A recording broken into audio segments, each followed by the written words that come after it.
Hello, everybody, and welcome to Advanced Refrigeration Podcast. You're your host, Brett Wetzel and Kevin Compass. And actually, tonight we actually have a full house. We have a whole bunch of people from Honeywell that are going to talk about HFOs tonight. Kevin, what do you got going on this week, man? Boy, this is really going to be the test of this new internet. So, Your Elon Musk internet. yeah, we'll see, because this is the most people we've ever had on here. So, this is going to be a real test. Real stress test here. Just make sure your kids aren't playing fucking Fortnite tonight. I'm pretty sure my kid's on the Xbox. I already know. Get off, Dad's trying to record tonight. So, well, I've just been kind of running around this week, and I spent more time this week de-icing things than I've done anything. So, just melting ice. It's been my So you're playing Apprentice today. Yeah, I'm playing Apprentice. I've been doing like mindless service calls last couple days. Well, I just want to remind you that every single time you're like, next week it'll be like, I want a catastrophe. And then next week you're like, I just want to do service calls. Well, yeah. I mean, most of the catastrophes here lately have not been fun ones. Yeah. Even expensive catastrophes, like hundreds of thousands of dollars of the food getting thrown away. So, yeah. Yeah. I've been dealing with these CO2 disasters. So it's been real hit or miss and real slow going with the progress on it. Oh. Well, I'm going to bring on Ron Vogl and Mike Sweeney from Honeywell. So if you guys, Ron, you want to start with you and tell us a little bit about yourself and how long you've been with Honeywell and what do you do for Honeywell? Sure. Thanks, Brett. I've been with Honeywell going on 20 years, been in the industry for over 40. After college, I started my career as a wholesaler. Ended up in California doing marine refrigeration. Liked it, designing and installing systems of fishing boats and yachts. Went from there to working back to Buffalo wholesaler, back to California, worked for a utility company as an energy auditor, San Diego Gas and Electric. I did that for a while. Back to Buffalo, ended up working for a supermarket contractor for 11 years. We were at the time, I think what was the forerunner to Hill Phoenix, ERS or whatever, we were a dealer. We're a warranty shear dealer. So we built a lot of supermarkets and moved into cold storage. Left there, started a company, did a lot of environmental chamber work for the pharmaceutical industry, sold that business, and then ended up at Honeywell doing tech service. And now still doing tech service, got a foot in R&D, and I work heavily with Mike in the marketing department. So that's me in a nutshell. Sweet. How about you, Mr. Sweetie? So not as extensive as Ron. But all right, well, we'll move on then. That's fine. Go ahead. I've been with Honeywell about 5 years, all within the chemical businesses. I've been in the refrigeration business for the past 2 years in the same role. I lead Honeywell's commercial refrigeration platform. So as part of that, I lead new product introduction. So excited to talk about some of that today and looking forward to the discussion today. So I appreciate you having us on, Brett. Oh, absolutely. I'm actually excited because I got questions for you guys that I want answered. So we're going to get to the bottom of some shit, right? Mm-hmm. So you guys want to lead right in to what you guys want to talk about, and we'll interject wherever we have questions. I'll just be like, pick me. I just have a question. So we'll just go from there. Sure. And absolutely. And definitely don't want this to be an advertisement, more of a conversation. Yeah. I think one of the messages that we certainly want to drive across is are definitely a strong and long-term solution. Obviously, there's been a lot of talk about industrial gases such as CO2, propane in the commercial refrigeration space. And although they will have a play and some folks will gravitate towards those, we think HFOs really have a strong position in the market. We base that value of 3 pillars. First of which is total cost of ownership. So you look at something like CapEx of equipment and installation costs.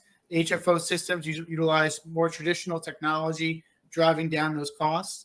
Then also operational costs, it ties into energy efficiency, and then also service costs, all under that total cost of ownership umbrella. And then the second pillar would be more around emissions. So obviously when you talk about CO2, which is prominent in Europe and folks are starting to talk about in the US, the GWP of 1 is what people gravitate towards. Our argument would be the discussion around emissions is more than just the single GWP factor. Leaks are obviously in direct emissions a significant factor of refrigeration system. But when you start to get refrigerants below 150 GWP, really your scope 2 emissions is going to be a larger part of your total emissions. So if you look at something below 150 refrigerant, right, we do some modeling, about 99% of your emissions are going to come from energy over its lifetime. So we think with that in mind, right, the mindset around sustainability in refrigeration systems needs to be expanded beyond just one metric of scope 1 emissions and look at the total emissions impact.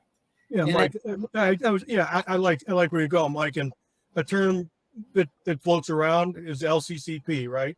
Life cycle climate performance. And you can graph and compare any technology. And we've tried to make that argument in the past, and it encompasses what Mike is saying.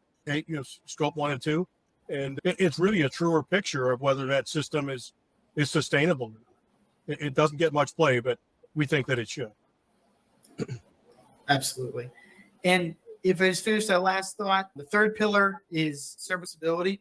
The good thing about HFO technology is that it utilizes traditional technology, in this space, centralized distributed rack systems, right? Reasonable operating pressures, really allows itself to be serviced by the techs that exist in the field today, versus something like CO2, where the technician base isn't there to support it on a wide scale from our standpoint. Particularly look at some of remote areas where there's not a lot of supermarkets, right? Maybe not as many techs that can support that market. And it definitely is a bit of a strain for a supermarket to implement that type of technology where technicians can't service and ultimately install it.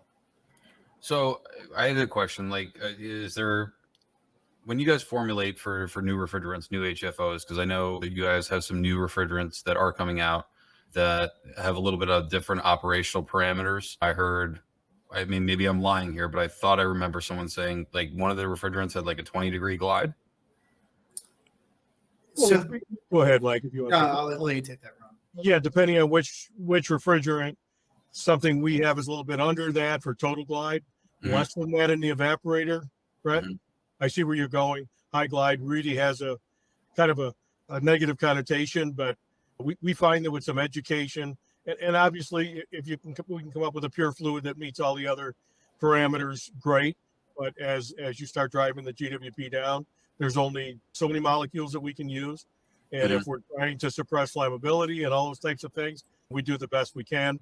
Mike will talk a little bit about 471, which is an A1 refrigerant, which has a glide of half that of the 407 series. So yeah, really good, going in the right direction. And frankly, if you look at something like our ZE product that has use in chillers, that's an A2L, it's a pure fluid, so zero glide. So we go from, what you mentioned up around 20 all the way down to no glide. Well, the reason why I bring it up, it wasn't in a negative connotation, but a lot of times it hinders more accurate suction control, right? Yep. So when you're dealing with these high efficiency cases, right? We're here to talk about service things, right? We're here to talk about, I want to hear about the HFOs, but I want to help technicians really understand like what the hell's going on in the system? Like, why do I have such a hard time? So case in point, we know that when you go from like a R22 or a R404 to a 448 or 449, we do know that the efficiency of the refrigerant increases by I think 13% or something like that. Yeah, so you get that, but you get that dumb glide. And when I say that, it's trying to figure out where to put your suction pressure set point, right? So I always tell my guys, suction, and correct me if I'm wrong because you guys are the manufacturer, but I mean, typically when you do suction control or EPR control, you want to do basically the midpoint, so you're not going way too low. Because like let me just finish this thought. But like the high efficiency cases, right? We have cases that have many fins per inch in these cases to get like a lower TD, right? Or some people call it approach, basically the saturated suction versus your discharge air. So when you have that, sometimes it's kind of difficult to control that suction pressure because as a lot of these customers are putting in nothing but electronic expansion valves. So what happens, right? Because there's no suction control on the rear end, right? So the suction is just running as low as what the lowest SST is. Sometimes what'll happen is all the rest of the expansion valves throughout the whole entire system, now because they have a 32-degree set point, okay, and I only have to maintain a 28-degree saturated in order to achieve that, but I still have to achieve my lower SSTs, right? So you have your meat boxes that are typically have like a 10-degree TD, So you're running like an 18-degree coil. So all these electronic expansion valves, either whether it be bipolar or pulse width, are sitting there at like 0%. So you have no velocity, no flow. And then what ends up happening is you get this weird liquid trickle effect in the liquid line, causing intermittent superheats and lack of flow, which obviously is going to cause a higher superheat coming in the rear end of the compressor as well. Well, one point you talk about efficiency, just want to make a little correction there. Versus R22, I think you can do a retrofit and be on par. Okay. Versus, you're not going to see a really big efficiency gain versus R22. It's a really good refrigerant. Yeah. Versus 404, you got some opportunity there. The 448s and the 449s and others, you can gain some efficiency. 404 is a good working refrigerant, low glide. Again, not the most efficient. And it's real popular also because of the low discharge temp, right? So that made it a winner when we made the transition. As far as the other scenario goes, it's interesting the way you describe it. And as far as setting it up, really midpoint, we like for control settings. Obviously, do measurements for superheat settings, right? And you dial the rack down. Now, to get the capacity out of those coils, you still need refrigerant flow, right? Mm-hmm. I mean, and if you look at the load on the case and the particular refrigerant, and I guess you're probably going from a retrofit description, right? I mean, you went from one of those to the other. The mass flow is really, the critical thing in the existing pipe sizing. But any work that I've done and the analysis that I've done, say between R22 and the 448s or 449s, mm-hmm. that flow is almost identical, and the pressure drop for an existing liquid line in saturated temperature change is almost identical if it was good design to start with. The difference I think that we're seeing is you are running one part of that coil much colder than you are the other. So if you're satisfied, I guess I don't really know why we would have a lot of valves in that position. And if we are, then I would think we still have decent liquid delivery if our subcooling back at the rack is still adequate. And a lot of times in some things that I've traced back, you do get less subcooling out of a condenser for sure with a refrigerant with glide, right? You're pinching at the end of that coil. So a lot of what you described, and you're giving me a little bit different scenario, but what I've seen liquid issues where you never had it with R22 or 404, you do the retrofit and you start to see it.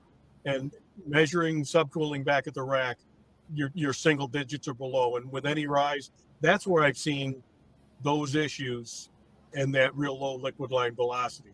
Your scenario is throwing you a little bit, but I'm guessing that if you're squeaking down, you're going to have to open up at some point, and then I would expect normal refrigerant flows, because we need very similar mass flow as we did, say, with R22 to get the job done. So if it wasn't happening with 22, I almost would be looking at a different reason coming out of the rack, and I'd start pointing at subcooling. I don't know if that sparks any answer there from you or any comment, but well, the subcooling, I mean, typically what do we see out of a rack? Typically about 5 degrees, right? On the most, not winter time, right? But like typical operation, we'll get 3 to 5 degrees coming out of that condenser, right?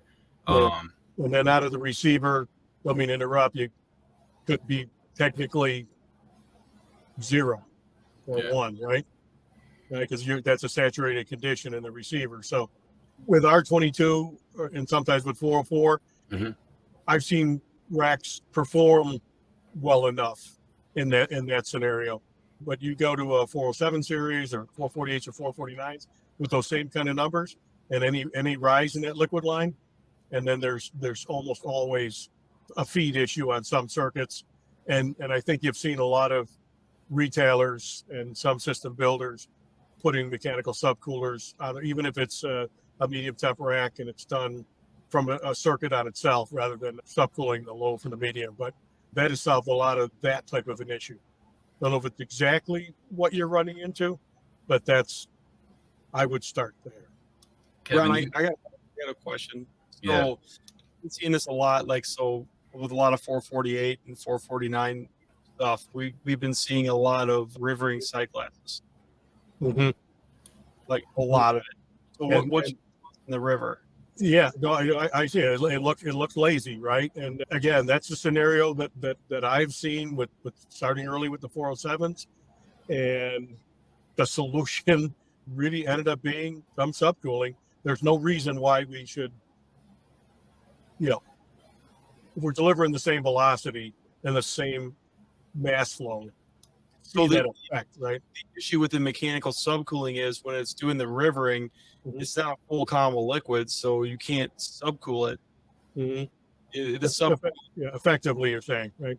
it ends up loading up the subcooler and acting like it's like a mini condenser almost. It's trying to force it back to a liquid, and then we end up seeing rises in subcooler temps, even on stores where they're designed to be 407 or 448. Seems to be a reoccurring issue that keeps popping up is this like lazy liquid. Yeah, you can have what 50%, 60%, 70% in that receiver, and it doesn't matter. It's still rivers. Now, some of the things, which leads me into another question, but like this might have something to do with it. Condenser control. Okay, so we just already specified what we're going to do for suction control and EPR pressures. We're going to do midpoint. So what are we doing for the manufacturer? What are we doing? Are we doing liquid? Are we doing midpoint? Are we doing tube for trying to control differential on a rack condenser? Well, any pressure control, I like midpoint, and it may not be. There's a big debate whether it's 50%, right? It could be 40, 60, right? Bubble do, but midpoint mimics, and we've done a lot of experiment in the lab running 404, whatever, and then we do a conversion, and we chart the performance, and we get nearly the same performance with, say, a 448 versus a 404, and monitoring all the pressure and all the temperatures gives us midpoint being the best set point. Now, if you're doing obviously subcooling control, right, little bit different. You're just going to drive it to hit that point. But if I was setting up an air-cooled condenser and fan cycling, I'd be shooting for a midpoint. Okay. No, like so. To Kevin's point, and that's why I keep going back to this velocity issue, because theoretically, right, if you have 60 expansion valves, right, and percent of them are clamped down to a minimum or basically 0%.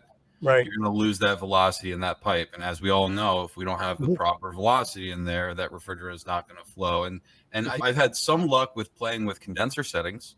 Driving the condenser pressure up. Yeah, but so I found that rack condensers really don't like when everything's just, as far as HFOs, just running flat out. If it's varying a little bit, like if you can adjust the PID or the range that you're going to give it, a little bit of constant value. Because what I also seen is, and these are systems that were retrofitted but just didn't have any piping done to it. So I think that maybe a thought in liquid size piping coming off the branch of the receiver would probably maybe downsizing it a little bit to keep up with the velocity, because we do have a higher efficient refrigerant, right? We're running a little bit colder than what the SST is, right? So the cases are a lot more susceptible to pulling down to set point, right? Because you have that glide there.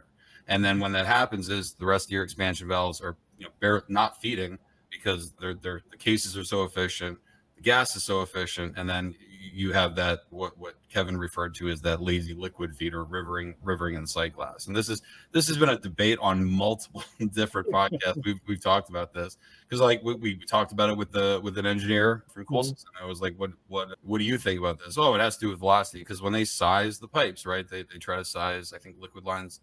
Kev, is it 700 feet per minute for liquid lines? Well, if it's under 100 feet per minute, if you have a receiver, okay, that would be an ASHRAE standard. Okay. And smaller systems, you can go up a little bit. But we've done obviously thousands of retrofits, and I've looked at line sizing, and for example, the flow rate of say R22 in a medium temp condition, and then say a 448, the velocities are almost dead on. Say a half-inch liquid. I remember recently just looking at something like that. So I don't know why we would see it strictly with a refrigerant with glide versus say an R22 if my velocities are the same, right? And my line sizing is the same and the saturated temperature change is the same. I would almost expect the same phenomenon. Now, Yes. So I've only seen one 404 store ever do it. Mhm. And every other store I've seen do it has been a 407 or a 448 or a 449 store. It's been a high glide refrigerant that's always had the rivering cyclast. Never seen an R22 rack do it. right. Yeah, I mean, I've seen lower pressure refrigerants do it back in the R12 days, and that seemed to be strictly a function of low head, low ambient, right? So you drive the head pressure up a little bit and you clear it. But going from say 404 to one of the other HFO blends, 404 is a higher mass flow refrigerant, so it would be worth taking a look at that line sizing there. You're right. You may be a bit big, but going to the other two, and now back to your point about being more efficient in a colder evaporator, really our average temperature in the evaporator due to the glide, say something with a 7-degree glide, should mimic say the previous refrigerant, right? Yes, you're colder at the inlet, but you are warmer at the outlet, right? So you're really doing a good job in the beginning, but there's no free lunch, right? So the back end of that coil is loaded as heavily. So in theory, we should be delivering the same flow rate to get it done. So it's a great question, and it's a interesting phenomenon that you've seen. And I'll just throw one other thing out there. I remember talking to a Portland engineer early on in the 407 days, where a lot of systems we were seeing bubbles or some space in a site class. Theory was, I mean, they are not pure fluid, right?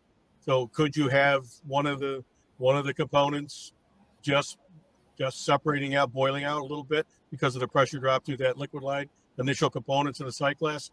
I don't know. It seems a little odd, especially if you have subcooling right there. But it was seen and it's still being talked about. Mike, you're awful quiet over there. Hey, let Ryan answer the difficult questions. I'll take them. I don't want to change the subject too much, but I do have one question. Kevin, I know you came on the podcast and you're talking about how we came back from a CO2 system that had failed. I guess I'm curious. We try to gather as much information about this as we can. Do you see that frequently in the field, that they have a CO2 system fail like that, where they blow the entire charge? And I guess if you do you also see that from HFC, HFO systems, or I guess how do you see that in the field?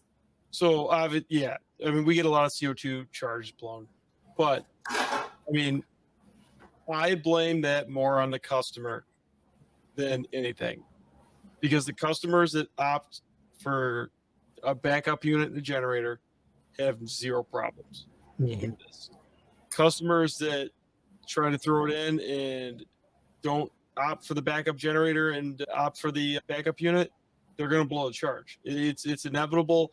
At some point, it is going to blow the charge, no matter what you do.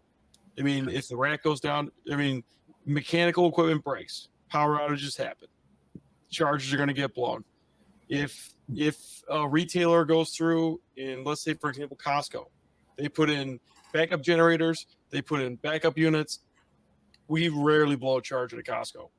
I mean, something catastrophic has to happen. A valve has to fail, or a high pressure switch sticks, or something catastrophically happens. And if that same scenario happened in a DX rack, it would blow the charge too.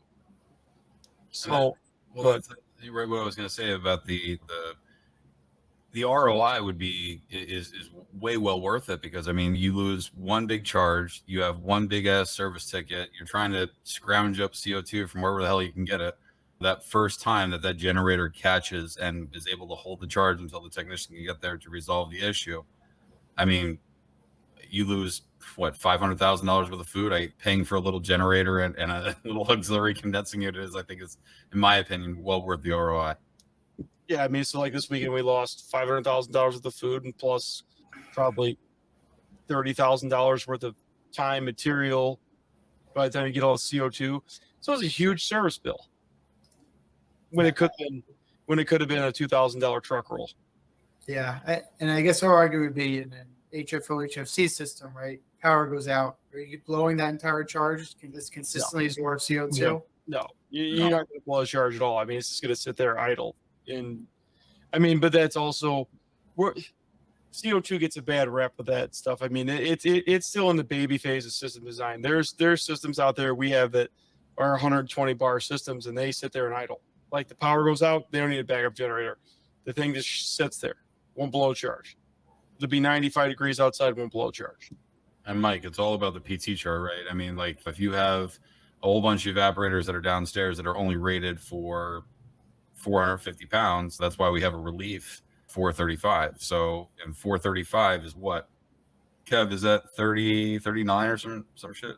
Yeah, thank God a lot of manufacturers are up and everything is 650, so all the reliefs are 650. So Except for on the case side. The case side, we're doing 650s. really? A lot, most of these manufacturers are having to bump their stuff up the handle over 650. Yeah. So I mean, that's what Kevin's getting at with the fact that we 120 bar. I can't math real quick. 14.5 times whatever. So it's a lot of pressure, right? So you're talking, Kevin, help me out here, 1,200, 1,300, around there. Like, yeah, it basically could sit there and idle and be okay. A lot of the chillers that they're starting to make that are CO2. We had a conversation with Damon Reed from Pro Refrigeration. He was talking about his CO2 chillers that they use that are basically just they're energy savers to the max because they're utilizing, just like CO2 is really, really good refrigerant, right? As far as BTUs per pound, it also is really good at heating as well. So they actually, where they have his chillers, they're running their stuff in transcritical all the time to heat copious amounts of water for the process. So you're constantly rejecting heat, but then you're also taking that heat and putting it right back in the water. So you're not totally wasting it. It's not, you're not blowing it out to the atmosphere. Right. Yeah. If you have used for that much heat, then it starts to rebalance the equation, right? Mm-hmm. Yeah. So to answer your question, I mean, yeah, obviously an HFO rack right now is going to be safer to run right now. Like it's not safer from like a safety standpoint, but like from if it shut down or there was a catastrophic shutdown, yeah, it's going to sit there and idle till a service guy gets there and gets it back going. A CO2 rack, depending on the customer and the way they have it set up, it's probably going to blow some charge. So I guess I don't know if I should say this or not, but CO2 is not really in its infant stages. It's been around CO2 refrigeration since the 1800s, right? Yeah, I mean, in a sense it is for us in the United States. It's in its and the only thing I'll add to it is if a technology works really well, then it pretty much becomes the mainstay, right? And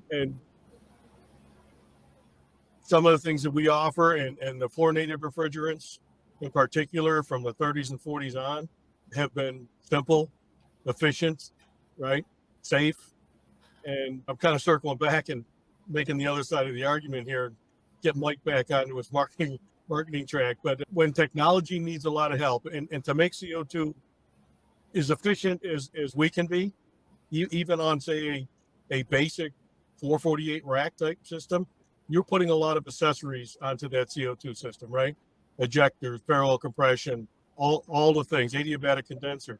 If you take some of that money and put it onto a HFO or HFO blend type rack and all electronic expansion valves, right? All the bells and whistles, it's an extremely efficient refrigeration system. And you cannot get there. You cannot match up with CO2 unless you throw something in like a high need for waste heat, right? Then that, like I said earlier, that starts to balance the equation. So you guys want to talk about some of the newer refrigerants that you guys, I didn't know what you guys had planned. I mean, I saw some of the stuff, but if you guys want to bring up some of the newer refrigerants you guys got coming out and maybe applications, if you're interested. Sure. Yeah. Absolutely. So, I mean, for the particularly commercial refrigeration market, two products that are coming out most prominently.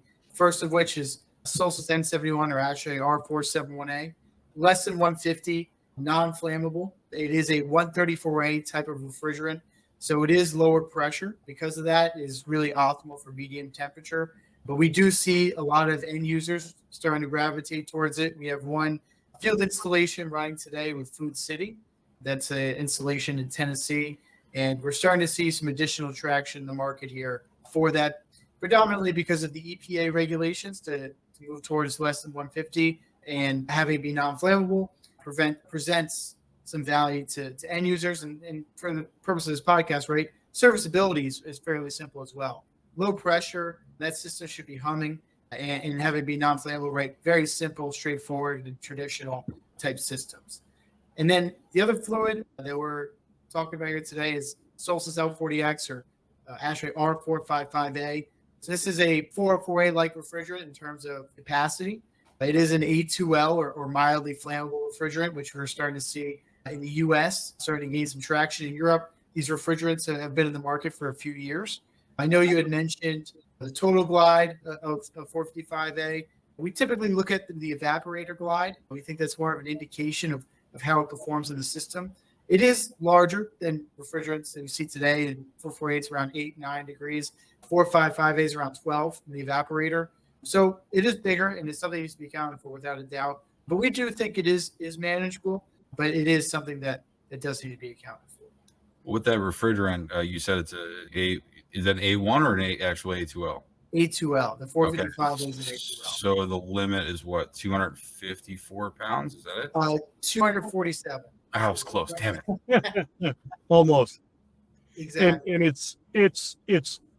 And the limits, if you're not aware, really are based on the individual refrigerant itself, the flame limit. So that's going to be something to keep an eye on, where contractors are going to need to be able to know what refrigerant they're working with, what its flammability limits are, and to be able to calculate and not exceed that the allowable charges. It's not going to be as straightforward as working with the A1s. Well, that was the question. Another question I had, because I mean, was that a system that was originally the 455, or was that something that was converted? Because we had a conversation with Joe from Copeland, and he was telling us that you're not supposed to be retrofitting because of the closures and everything else. So all the equipment has to be for that particular A2L, because otherwise you can't use it. Because not that it's explosion proof, it's not the X proof, but like less likely to arc controls, if that's the very dumb way to say it. Yeah. Intrinsically safe, right? Not an A2L, but yeah, only good for new. And the A2L is suitable only for new equipment. It will not be a retrofittable option. Yep.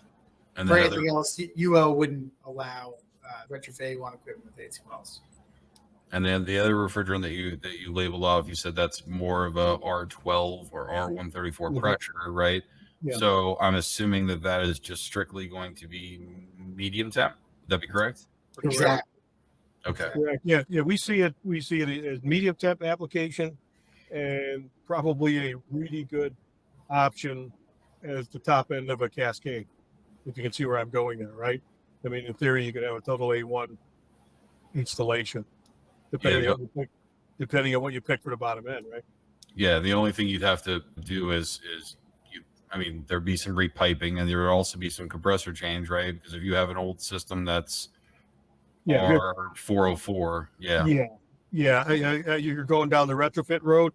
Yeah, difficult. Like Mike said, it's a 134 like fluid, right? So it's got a lot less capacity, and the displacement would not be adequate. So that refrigerant, you'll actually need more displacement than 134.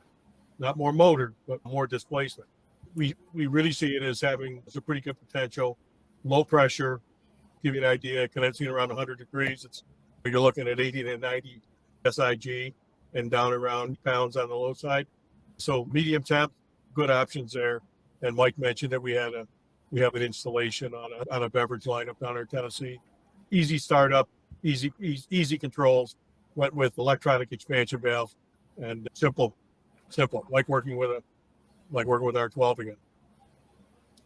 Yeah, and please don't take any of these questions as me trying to poke holes through your product. I'm just No. the people listening that we're trying to figure out different serviceability stuff. Just making sure we're clear here. Absolutely, absolutely, Brett. No So do problem you at all. see the A2Ls getting pushed farther with the charge limits, like in the future?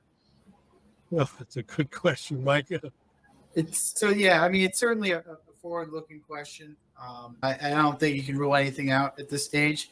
I don't think I've seen any proposals at this stage. I think everyone kind of has their hands full of rolling these out at a state-by-state level at this stage, just getting what we already have on the books out. But it's certainly possible.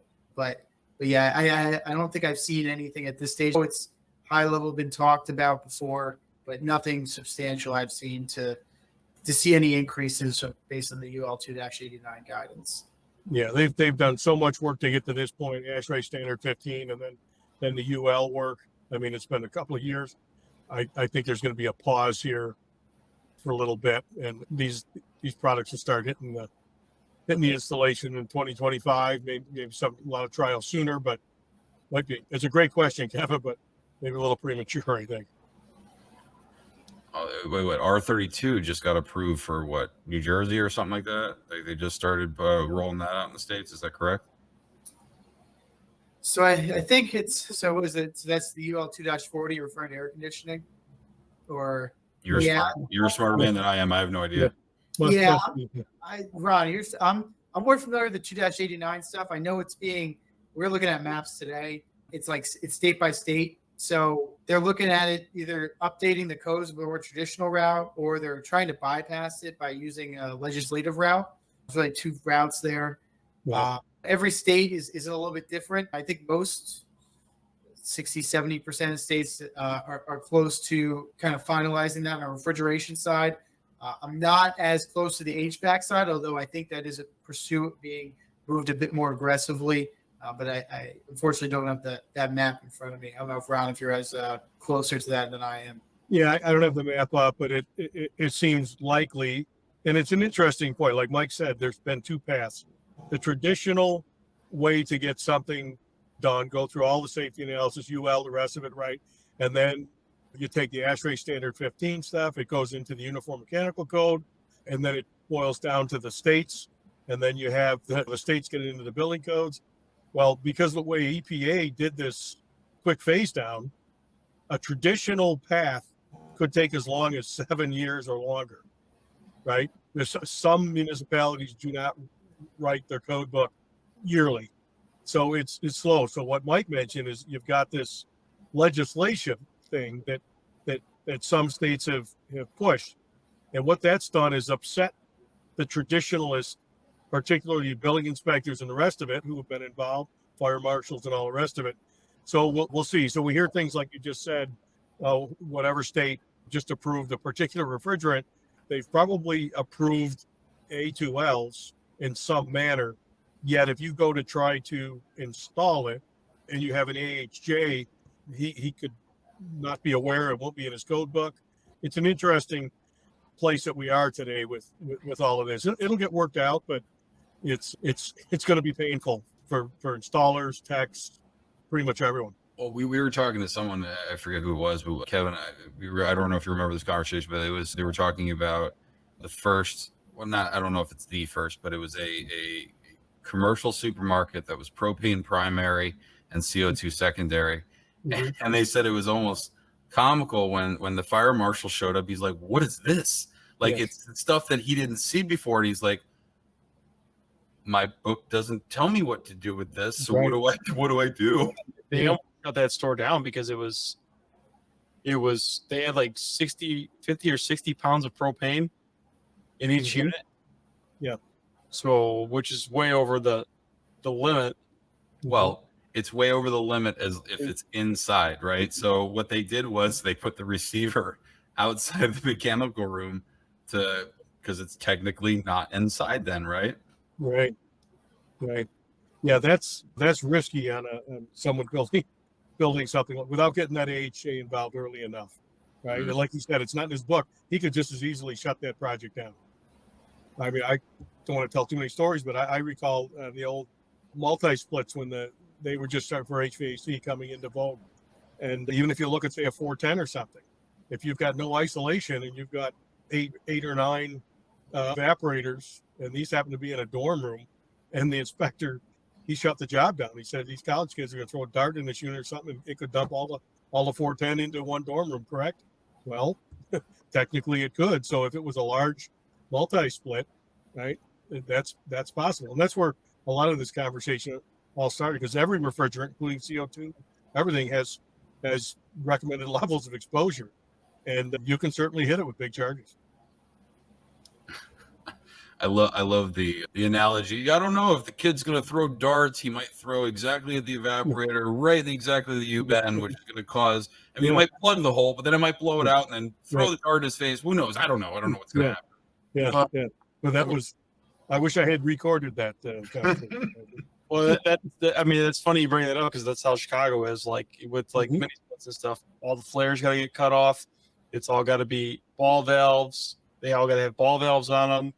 It's that old big city mentality. So, yep. New York, Chicago, all those big cities that's where the pushback's going to be. Yep, yeah, absolutely. Kevin, you have any more questions? Because I think I'm out. I'm just making sure. Is there anything else you guys wanted to bring up? I think the only thing, maybe just to close on a bit, is we're looking for field installations. I know this is more of a serviceability podcast or a refrigeration service podcast, but as Honeywell, right? I think there's a lot of information being thrown out there, whether it's CO2, HFOs, right? I think maybe just to your listeners and to the folks you guys work with, we're here to help. We're absolutely reachable. Answer any questions you guys have. Feel pretty strongly about our angle, but we're willing to have a open conversation, and appreciate the time today, and appreciate you guys having us on. Yeah, and I'd like to echo that. In fact, if you've got one of those installations where you're seeing that lazy liquid line, et cetera, I mean, I travel, look at these types of things, and come up with solutions. So I'm more than happy to go put my eyes on something and help walk you through it and come up with a solution, or at least identify what's happening. That offer for you. Yeah, that offer stands. So more than happy to help. All right. So if anyone has any Rivering sight glass, we're gonna give Ron's number out. Is that correct? Yeah. No, give Honeywell's number out. I'm just joking, brother. Yeah, they'll get to me, right? Yeah. Kev, you have any more questions? No, I don't. All right.